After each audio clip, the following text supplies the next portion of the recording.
세상 사람들은 인생을 표현할 때 여행이라고 표현하는 경우가 많습니다. 성도들은 인생을 표현할 때 순례라는 의미를 사용해야만 합니다. 왜 그럴까요? 왜 세상 사람들은 인생을 여행이라고 하고 우리 성도들은 뭐라고 했죠? 한번 따라해서 순례. 세상은 여행의 길을 가는 것처럼 이야기하면 우리는 순례의 길을 간다고 했습니다. 성도님들도 다 여름 되면은 아마 짧은 휴가 또 무더위를 피한 여행을 아마 가보셨으리라 생각합니다. 여행지에 가면 다 서비스를 받게 되고 방도 얻게 되고 음식도 사 먹게 되고 계속적으로 무언가를 지불해야 되죠. 그런데 순례는 항상 감사하는 마음으로 주는 대로 먹어야 돼요. 지금은 없어졌지만 고대 사회에서 초대교회 안에서 탁발 순례라는 여행객들도 있었어요. 주면 먹고 안 주면 굶어야 돼요. 제가 대학생 시절만 해도 거지 순례라는 또 그런 믿음의 여정이 있었어요. 하나님이 너를 도와주시는지 안 도와주시는지 한번 거지 행세를 하면서 전국 교회를 다니면서 목사님, 집사님, 권사님 제가 하나님을 의지하고 순례를 하고 있는데 거지 순례입니다. 저에게 뭐 시켜줄 일은 없으신가요? 마당 좀 쓰달라. 마당을 쓸면 라면도 끓여주고 아이고 젊은이가 여름에 고생하네. 우리 집에 깨농사 하는데 깨나 한 번 좀 털어줘. 깨도 털어주고 그러면 또 밥을 주고 밥으로 더 먹고 그 다음 지역으로 그 다음 지역으로 그래서 그 한 달간의 거짓순례가 다 마치면 다 같이 모여서 하나님이 정말로 나를 도와줬는지 안 도와줬는지 내가 굶었는지 안 굶었는지 굶으면서는 어떻게 감사를 했는지 오늘날 성도들은 인생을 여행처럼 기브앤테이크 하면서 여행하는 것처럼 생각합니다. 그래서 매년 추수감사주일, 맥추감사주일, 성탄절, 부활절, 절기가 흘러갈 때마다 무언가 행사가 있어야 되고 무언가 이벤트가 있어야지 감사하는 그 느낌을 받아요. 저는 우리 행복한 교회 성도들이 굶든지 마시든지 우리의 본향은 영원한 하나님 나라에 있음을 깨닫고 이 땅에서 살아가는 하나하나가 하나님 앞에 늘 순례하는 감사의 여정을 하시기를 간절히 부탁드립니다. 오늘 본문에도 그와 같은 내용이 기록되어 있는 초대교회의 모교회는 예루살렘 교회입니다. 예루살렘 교회로부터 복음이 시작되어서 지중해 연안에 따라서 로마 제국의 그 대로를 따라 사도 바울이 복음을 증거하고 많은 순례자들이 복음 전도자들이 이곳저곳에서 매맞아가면서 복음이 확장되어 갔어요. 그런데 들리기는 모교회였던 이 예루살렘 지역에 기근이 들러서 많은 성도들이 굶고 있다는 얘기를 들었어요. 그래서 갈라디아 2장 20절에 보게 되면 우리가 하나님의 형제 자매로서 어떻게 그럴 수가 있느냐. 우리가 무언가 특별 감사헌금, 연보를 하자. 그래서 그것을 지금 굶고 있는 이 모교회 예루살렘 교회 성도들에게 좀 돕기로 하자 결의를 했습니다.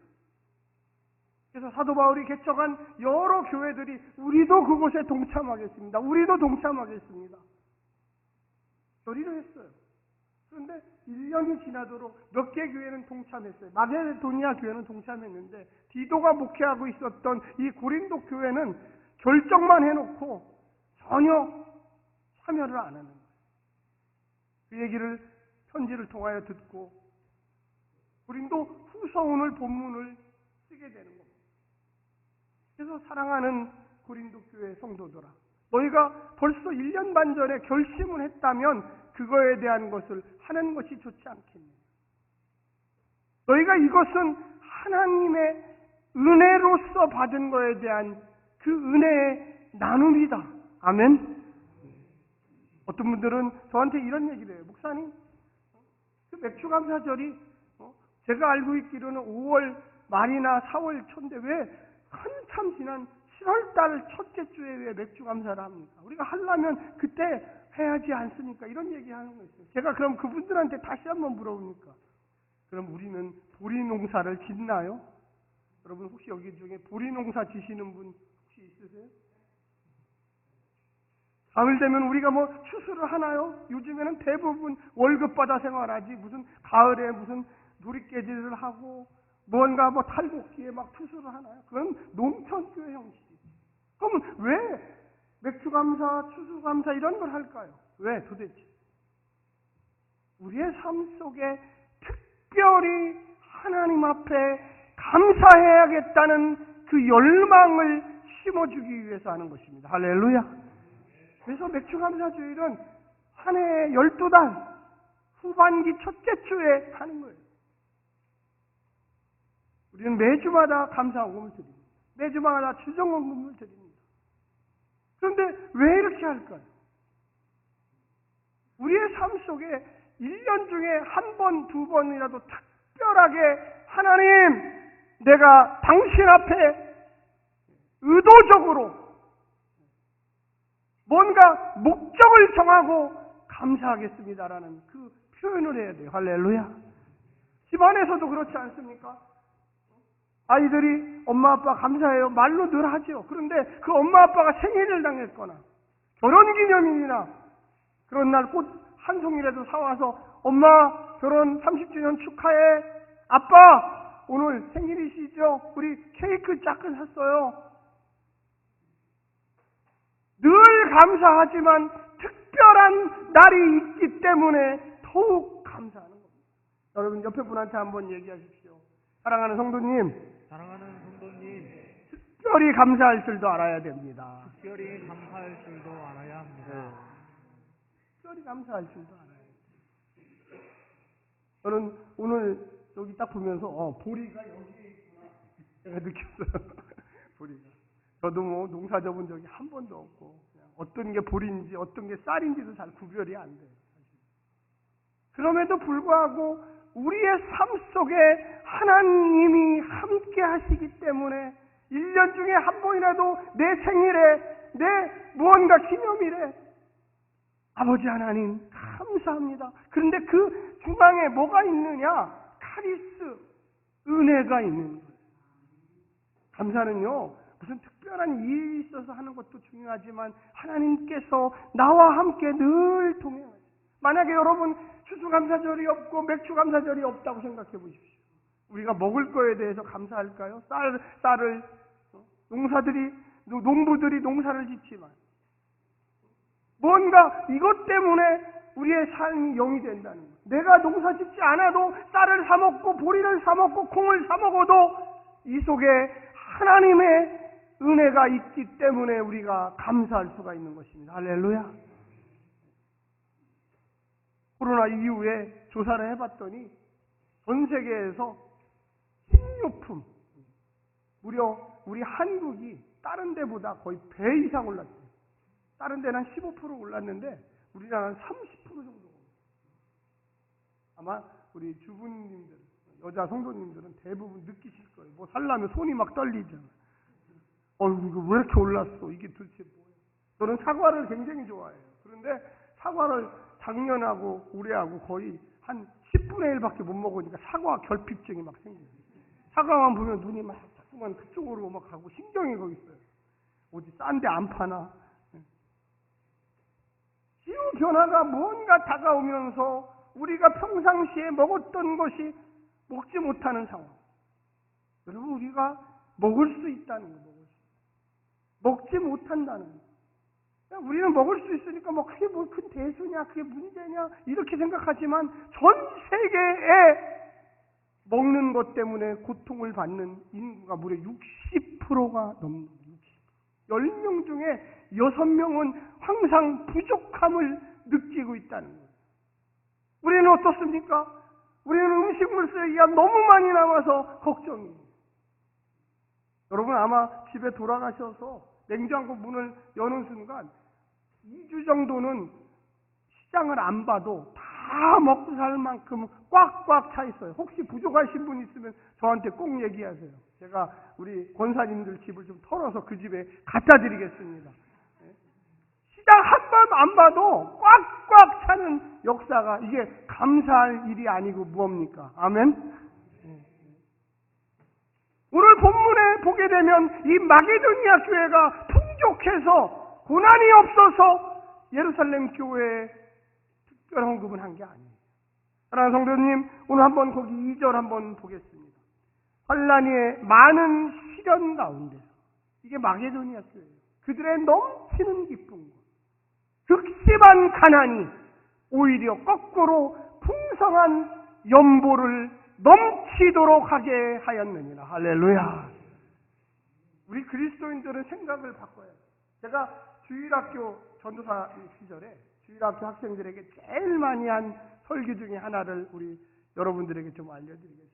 주일학교 시절로 다시 좀 돌아가서, 사랑하는 어린이 여러분, 아무도 안 웃으시네요. 제가 어린이가 하도 오랜만에 보니까. 사랑하는 어린이 여러분, 여러분 저 불이 그냥 생긴 것 같아요? 저 밖에 태양이 그냥 생긴 것 같아요? 하나님은 작은 반딧불에 감사하면요, 하나님은 촛불을 주시는 하나님입니다. 아멘? 아멘 안 하시네요. 다시 한번 하겠습니다. 하나님은 작은 반딧불에 감사하면 촛불을 주세요. 아멘? 네, 그렇죠. 우리 어린이들 너무 잘 알아요. 근데 그 촛불에 하나님은 감사하잖아요. 그럼 여러분이 보시고 있는 성당등과 같은 더 밝은 빛을 주시고. 아멘? 아, 그렇죠. 네. 그래서 하나님이 밖에 나가면 우리 컴컴한 밤에 저 달이 뜨잖아요. 우리가 걸어갈 때 그 달빛이 우리를 비춥니다.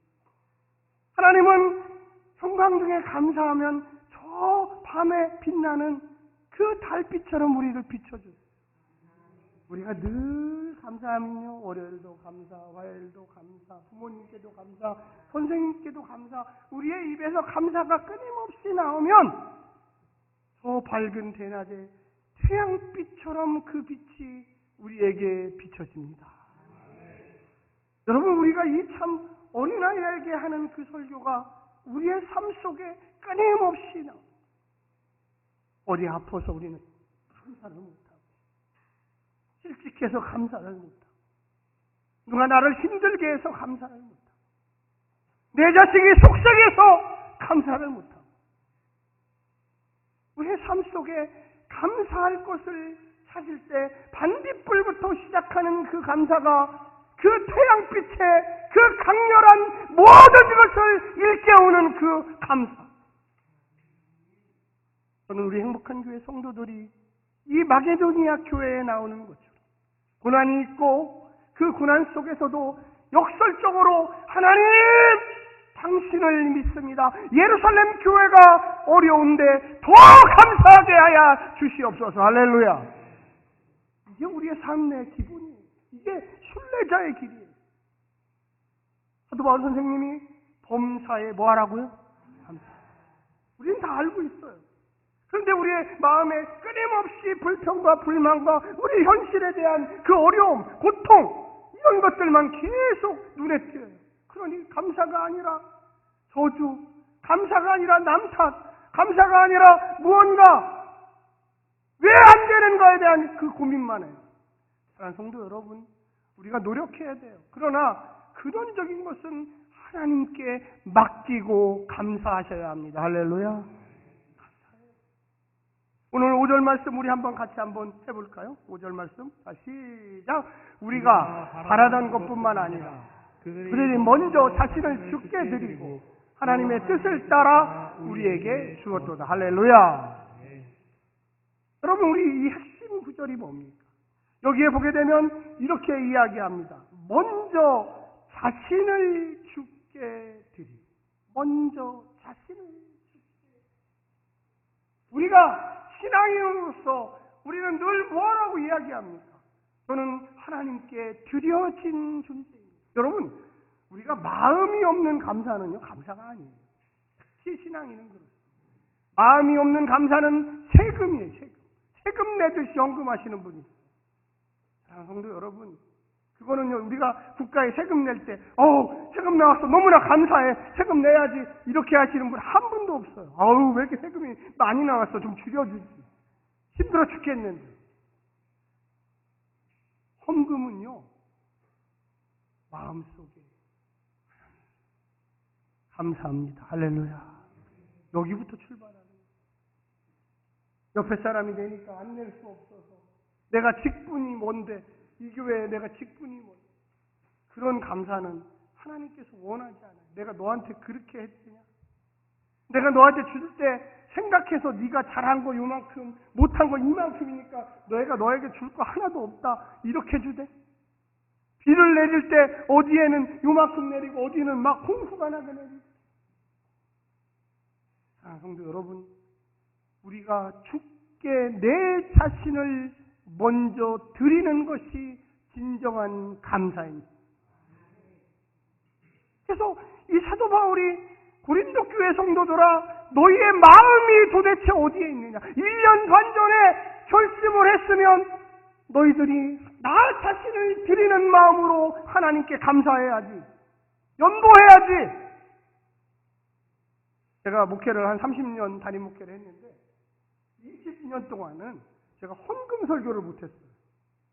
헌금 설교를 하면 개척하면서 성도들이 헌금 설교한다고 교회를 떠나면 어떻게 하지? 그런데 문제가 생기더라고요. 어떤 문제가 생기냐면 성도들이 계속 가난하게 살아. 이상하다. 내가 매일마다 하나님 앞에 우리 성도들 경제적으로 잘 살게 해달라고, 사업 잘 되게 해달라고, 어떤 가정에 재정에 문제가 없게 해달라고 기도를 했는데 내가 믿음이 없어요. 이 설교자가 믿음이 없었죠. 그래서 제가 회개하고, 하나님, 제가 잘못했습니다. 그래서 제가 20년 지난 다음부터는 1년에 한 번씩 한번 따라서 해주시오. 헌금하십시오! 뭐 소리가 제 목소리 하나를 못 따라. 다 이렇게 하더라고요. 제가. 뭐 교회뿐만 아니에요. 제 전에 있던 교회. 헌금하십시오! 그럼 헌금하십시오. 여러분의 믿음이 어디에 있는지. 돈을 드리는 게 아니에요. 이게 자꾸만 착각하는 게 내 마음을 하나님 앞에 드리는 수단이 돈뿐만이 아니에요. 시간도 있고요, 봉사도 있고요, 섬김도 있고요. 할렐루야. 우리는 자본주의의 노예, 돈의 노예가 돼서 헌금하십시오. 사랑하는 여러분, 돈의 자유함을 받으려면 하나님 앞에 다 맡기시기를 간절히 부탁드립니다. 왜 그걸 못 맡깁니까? 왜 그것만큼은 내가 알아서 잘하겠다고 하십니까? 그걸 맡겨야 돼요. 여기에 지금 나오는 것처럼 아까 5절에 읽었지만 뭐라고 이야기하고 있습니까? 하나님의 뜻을 따라 우리에게 주었도다. 하나님의 뜻을 따라 내 자신을 드리는 게, 내 자신을 드리고 하나님 알아서 잘 사용하여 주시옵소서. 할렐루야. 평생에 하나님 돈의 노예가 되지 않게 하시고, 내가 나누어주고 구워주고 선교하는 데 앞장서고 남을 섬길 수 있도록 당신이 책임져 주셔야 합니다. 할렐루야. 나는 그래서 놓습니다. 이 놓는다는 게 헌금하는 거예요. 힘에 지나도록, 아까도 2절에 읽었지만 환난의 많은 시련 가운데서 그들의 넘치는 기쁨과 극심한 가난이 그들의 연보를 어떻게 했더라? 넘치도록 하게 하였느니라. 할렐루야. 여러분 생각해 보세요. 이게 말이 되는 얘기? 가난이 연보를 넘치게 했다. 이게 말이에요? 부자가 연보를 넘치게 했다. 이게 맞죠? 사도 바울은 왜 이런 표현을 썼을까요? 너희들이 가난한 줄 안다. 이 사도 바울이 알아요. 마게도니아가 부자 교회가 아니에요. 가난한 교회였어요. 그런데 고린도 교회가 오히려 부자 교회였는데 고린도 교회는 할 생각이 없어. 그런데 가난한 교회에 있는 마게도니아 교회는 벌써 다 모아가지고 기다리고 있어. 이걸 갖다 줄 사도 바울을 기다리고 있는 거야. 그런데 부자 교회였던 고린도 교회는 생각도 못해. 우리가 그런 거 했나? 우리가 그런 거 하기로 결정했어? 사랑하는 성도 여러분, 돈이 많다고 결코 헌금하는 게 아니에요. 내 마음이 주께 드리고 하나님의 뜻을 따라 내가 하겠습니다. 결심하는 사람이 하나님 나라의 부자임을 깨달으셔야 됩니다. 아멘. 한번 두 손을 펴보십시오. 연습하는 거예요. 연습. 꽉 펴보십시오. 힘만 들어요. 인생에 이렇게 힘들게 살지 마세요. 놓으십시오. 아멘. 찬양의 자세가 딱 되잖아요. 이렇게 하시는 분들 얼굴 보세요. 얼굴. 옆에 딱 보면 벌써 얼굴이 찌그러들었어. 딱 놓을 때 기쁨이 생겨요. 할렐루야. 네. 우리 인생이 이런 거예요. 우리 인생이요, 나 자신을 위해서는 세상 사람들도 그래요. 나 자신을 위해 살지 마십시오. 이웃을 위해 사십시오. 국가를 위해 사십시오. 민족을 위해 사십시오. 이렇게 얘기해요. 우리가 하나님의 카리스 은혜로 구원받아서 이 땅에 사는 동안 하나님 나라 영광을 위해서 사시기를 간절히 부탁드립니다. 내가 여유가 있어서 드리는 게 아니에요. 하나님 나라에 결심하고 하나님께 드리는 것입니다. 할렐루야. 꼭 명심하셔야 돼요. 이렇게 살지 마시고 이렇게 사시기를 간절히 부탁드립니다. 기도하겠습니다.